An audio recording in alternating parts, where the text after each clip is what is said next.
Yada say mo kwa be Adom TV Badwam Jumede so na ene no eye Badwam bronya nkomo week yi mu ana say bronya yi sa na ye name no ato new year nyame nya yadom no mfa ye enkohye mu ntie mamu nyina afihia pa afisa say ne nyina yete ase ne nkwa hoden wo ho na bibia ye kama edimo bia de rade ase C4C Homeopathic Hospital egusuani etwa so onu ewie afe no na Awurade Adom aboa asane ya hye afofoforo no mo nti Dr. George Siama Junior ewo ha yene ni di nkomo dog yemu official pa ya bibia aboko de adwuma mu koye nso afisa se na nkwa hoden wo ho na bibia ekoso kama pa ene yenhwe de yes Sefia yede entia kese ebema C4C adwuma eko ni nyina titru ekoma ye CEO and your management members nyina na afi so your lawyer clients and our listeners nyina so do bi ase aye festive season into C4C per se ye de advice in terms of your health in this festive season no ye pese ye di ho nkomo na ye hu de wo se ye ni nioma ni kwanse ye ne mpo your conditions bia de betimi aye to ho anamonti e no ene nda C4C pese ye ni adofo tene wadawma yes edu festive season bia ye nyina no e recreation ye hia edi nkomo busuafo ye aye wo far and wide ni nyina no ye tu kwan eba be hia na ye hia sa eni genti na ye nom kakra na ye didi kakra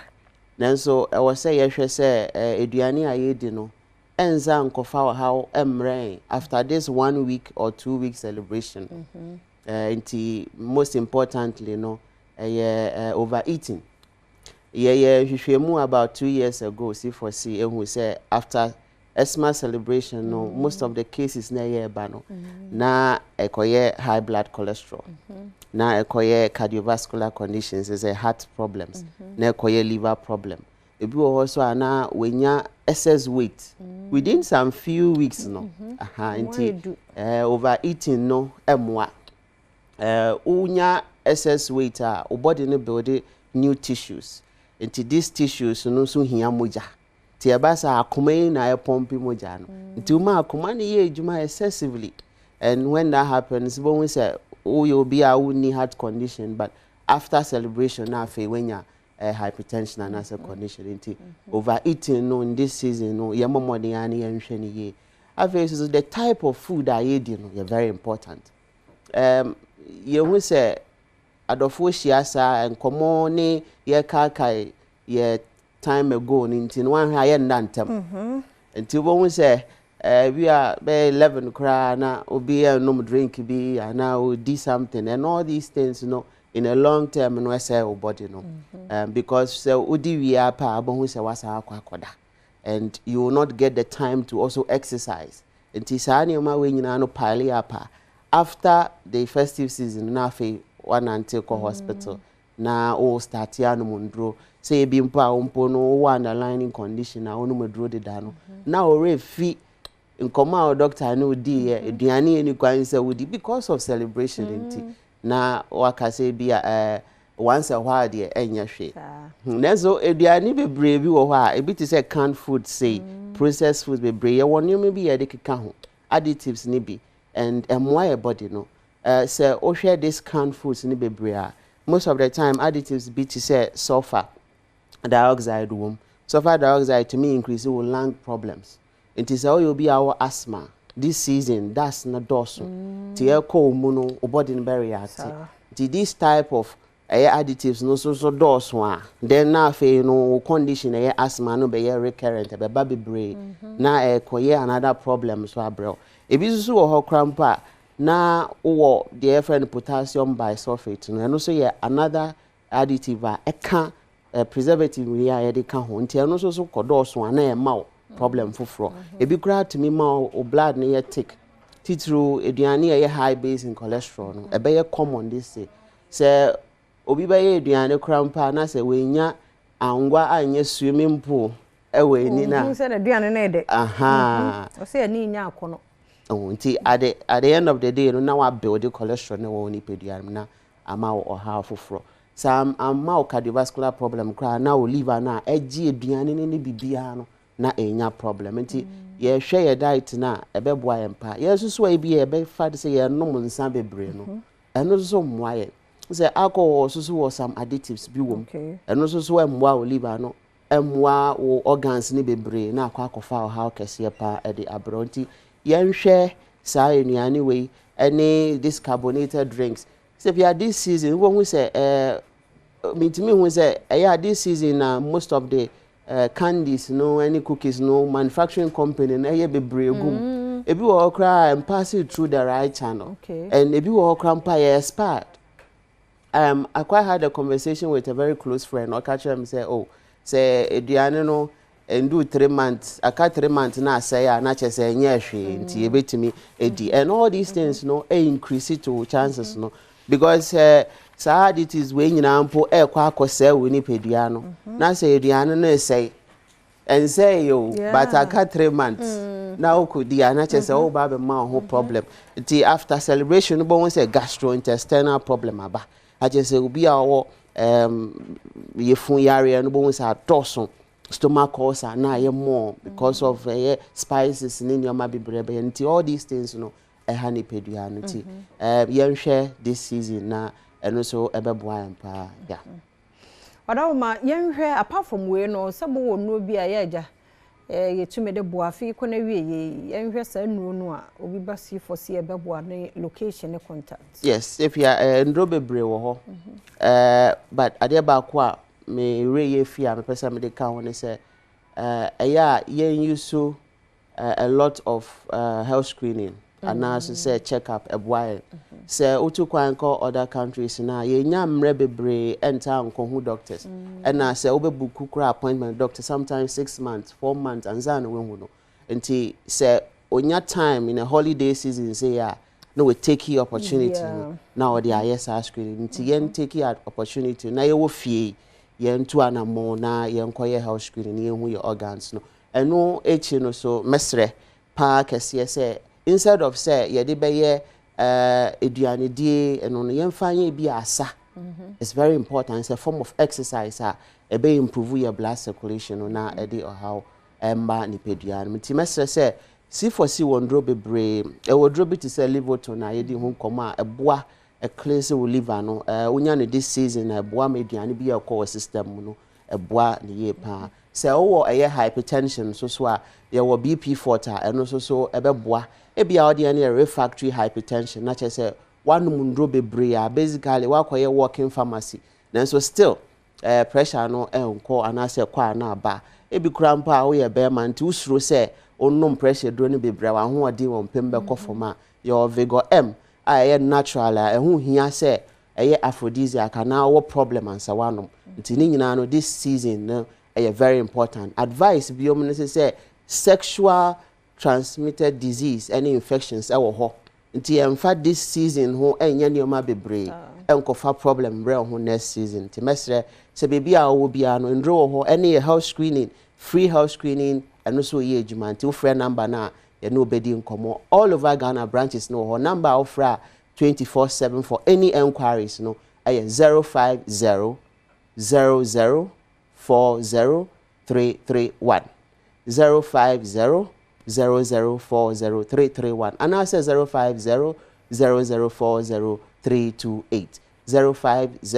0040 C4C Homeopathic Hospital ye ndroni di eji treatment plans ni di today bi ayasema ye kan say once treated forever treated anope ye do bibia ya da senso na aduma mo be ko break na. Yes, Nyankopon ye adoma on 25th. Okay. And ye nye juma. Okay. But and there okosi Friday and Saturday ye be juma. Okay. Na normal time na ye de pon na 7 a.m. na ya pon 5 p.m. on the dot. Yes. to 25th pen and money 25th only trema 26 and it was half from munina C4C yes na promo no so running o person working in now here lab so crampa it's allowed yes and the phone see here yeah that's papa anti Dr. George Siama Jr. na yetene kan C4C Homeopathic Hospital anti koho enkaze bronya nti omo nya adwuma omo ye adwuma 25th ne pe en won ye nani nyina free sabre ye ko omo ye adwuma wonu ohya no so na wakai no wakwa akwaje sebe abebo ho ba wante hwe kura no dog akase yesi afifufuro ma ya na conditions e record ye no eye mujabro so no ne ade ni nyina agina because season no to dugum udi aya amani na ho sesa bebi akire no sika na obenya ni je ni nyina no na ekwakwa ye yare tie nyina ye ntu ye hofo de woso hwehwe woso wo di so na abo ho ban ko so ne di so nkase o intense yes ayan ye ha ye ho kompu Ghana cashback promo no biso aya ekoso opportunity ni say TV bi na wo hia say Samsung say LG say TCL say HP Dell Nesco Techno Infinix Itel ni nyina wo bowura mu ko kompu Ghana wo mo branches ni nyina no won mo eye promo ewo so nti chumike je say December ending na sa promotion wo mo be wo mo sha ase ache nti bi enene wo first time awutie ya bibia electrical gadget bia wo hia say ye TV say ye fridge say ye laptops say ye mobile phone say ye desktops say ye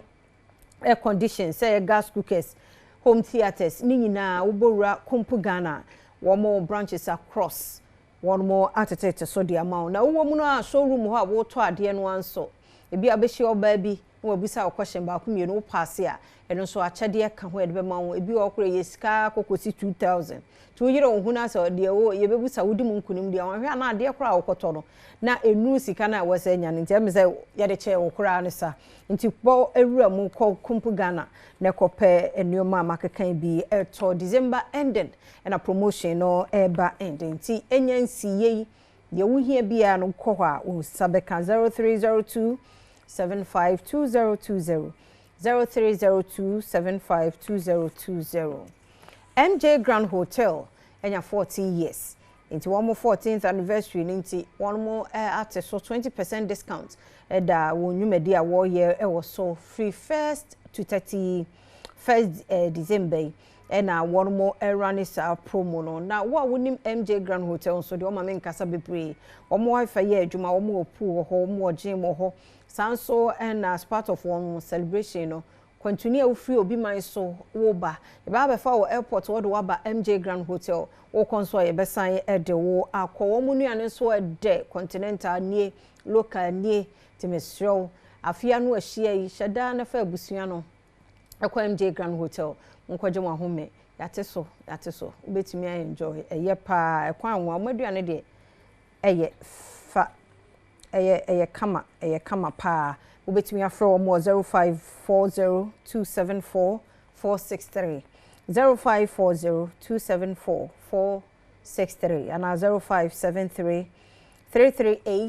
0573338062 now ne MJ Grand Hotel mpenifu akasa omo social ni nyina aso Instagram Facebook TikTok nyina omo so ka MJ Grand Hotel a was a God first timeshow ko na onso koda ho na mame for birthday celebrant yin fam na ja neno Badwam bronya enkomo sade mak ya kan fiti ahomache na bepem sabre no yesesemu de amount ye pese obronya dadie no so wunya feel na ye de hyase wo ha de amount se be ya be sorry akeka wo ho nti happy birthday enko emma Mrs. Evelyn Danso happy birthday oye nurse wo New Takoradi Hospital we free Mr. and Mrs. Yensu Kwansa and staff ni nyina ena wo show Mrs. Evelyn Danso a happy birthday erade enko so nhira wo ma osumfra dumu enko adumu na bibia wo ye bia pomuden pa wo de ma de hye no enko so a happy birthday enko ma Mr. Nicholas Danso yeah ana Mr. Nicholas Danso happy birthday onu so ye nurse e wo Takoradi New Takoradi Hospital nti Mr. and Mrs. Yensu Kwansa omo ana e show Mr. Nicholas Danso a happy birthday nti erade nhyira mo erade nyam kese e ma mo so mfra domo enko Adom Sabre Sixth Sunday be ye guy obeba na me another one be so ho nti wo hwe de etwago yi a bronya no a na edie no ye say designers na design bronya pata ya ma ye kama akaso omo de light na mu ne ade bebubo mu aha nti nyame ya Adom na ochina no ho wa na ye de befira be yenwie aha nti we no nie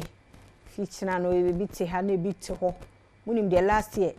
nyame ye ya Adom ye de ebremu no ai e be ne sa pepe penso e de amount afi so ti no Friday Thanksgiving no so be baso no ye bedwom ye be de nyame ase ye odi e free ni be bi odi aduro ye nana se nti ye wo